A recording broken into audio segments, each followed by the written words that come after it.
Saudi Arabia, the world's biggest supplier of oil, and to some US officials, the epicenter of Wahhabism terror. The Saudi government denies that charge, but the growth of Saudi extremism affects us all, and as we'll see, is now thought to have links to the Bali bombing. The tough industrial town of Khamis Mushayat in Saudi Arabia's rugged and conservative southwest. It has little to offer, yet it's now on the map of international terror. It was here, in the town's main mosque, that 5 of the September 11 hijackers were recruited by the extremism of its preacher, Sheikh Ahmed al-Hawashi. We are told he's out of town, but confirmed that despite his alleged links to terror, he still preaches here. What do you think of Sheikh Hawashi? Good, very good. Good man. Good man.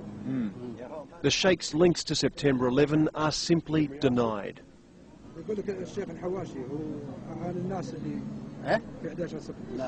No. Not true. لا سياسة ما في خليها سياسة. No speak? But for many here, politics is religion, and if you're not a Muslim, you're not welcome. Saudi Arabia is dominated by men like these. They propagate Wahhabism. It controls much of the education system and social life, at times calling for jihad against a disbelieving West. Okay. Why are they angry? What's the problem? Criticising them has sparked death threats, but one who dares to is Abha journalist Saad Aswailim. Through mixing ideology with politics, they push the younger people towards the extreme form of Islam. I believe they force politics into religion. They dress politics as religion, and they present political programs, political ideologies as the essence of religion.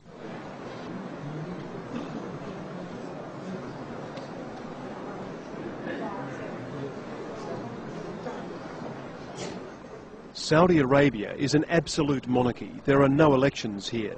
Its centre of power, Crown Prince Abdullah bin Abdulaziz Al Saud. As is his royal obligation, once a week Crown Prince Abdullah receives supplicants seeking direct aid. 100 years ago, his family unified the nation with the backing of strict Wahhabi clerics, and they cut a deal. The royals would run politics and the economy. The clerics could dictate social policy. It's a deal many believe fostered is extremism. Since September 11, the United States has pressed Saudi rulers to curb the most militant mullahs. And in a rare interview, Crown Prince Abdullah says he is. What do you say to some critics outside Saudi Arabia who say that Saudi Arabia is not doing enough to stop the funding and the support for Islamic terrorism around the world? نقول نحن صادقين فيما نقول والأمان كلها إذا كان في شيء وقف مع إنه أول يعني ما عندنا خبر إذا كان في شيء أما الصحف وما الصحف هذه عارفين أنتم وحنا عارفين من يعني اللي وراها. But blaming a Jewish-American smear campaign is no longer enough. Saudi Arabia's problems start at home.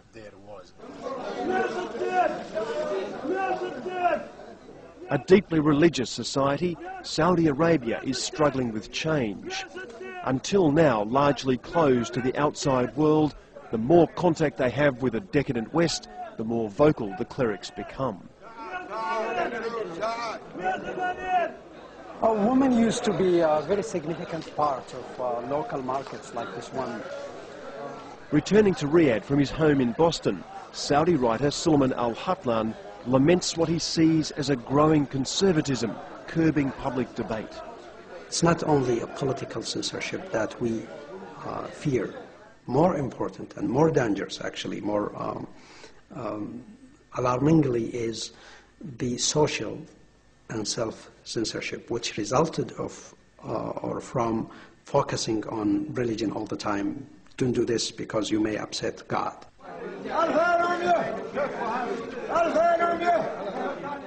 For many Saudis, pleasing God means defending fellow Muslims, and what they see as biased US policies only increases support for the extremists.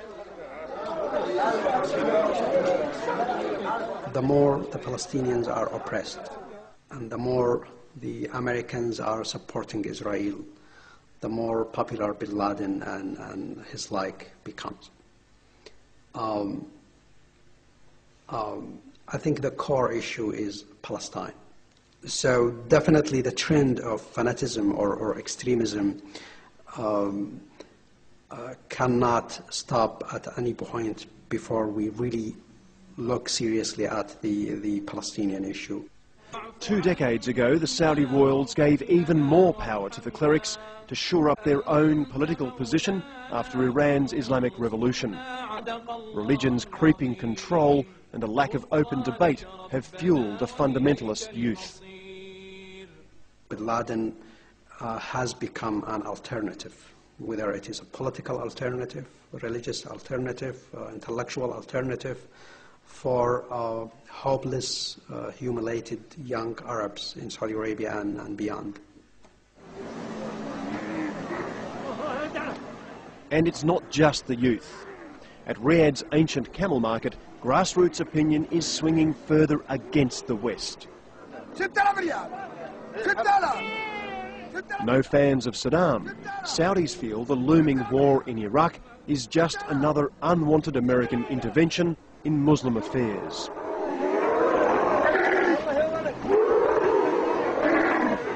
I think about a government of America, it's coming crazy now.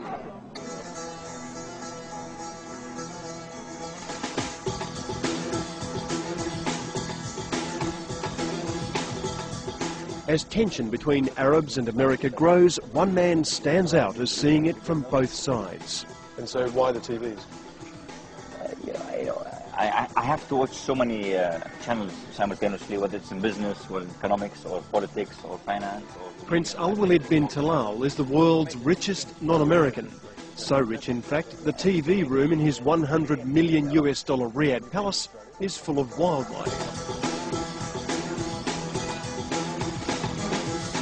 This old giraffe here, how was that? How hard was that to shoot? This was shot and hunted in South Africa.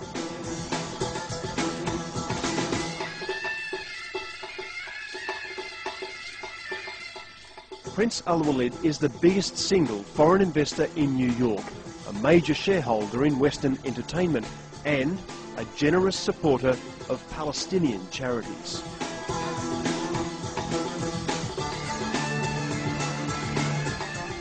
When bin Laden undertook this incredible and horrendous terrorist act, many people in the Arab world, let alone Saudi Arabia, were joyful. Were joyful not because they liked the act per se, but they just wanted to give a message to America. And that's what we're trying to tell America. Please stop your blind approval of what Ms. Sharon is doing in Palestine, and let the resolutions of the UN 242-338 be implemented as quickly as possible. Prince Al-Walid's new $350 million tower stands alone in Riyadh as a symbol of confidence in the country. Few of the oil billions have been reinvested here, and while Saudi Arabia aspires to the spoils of wealth, its society struggles with contradiction.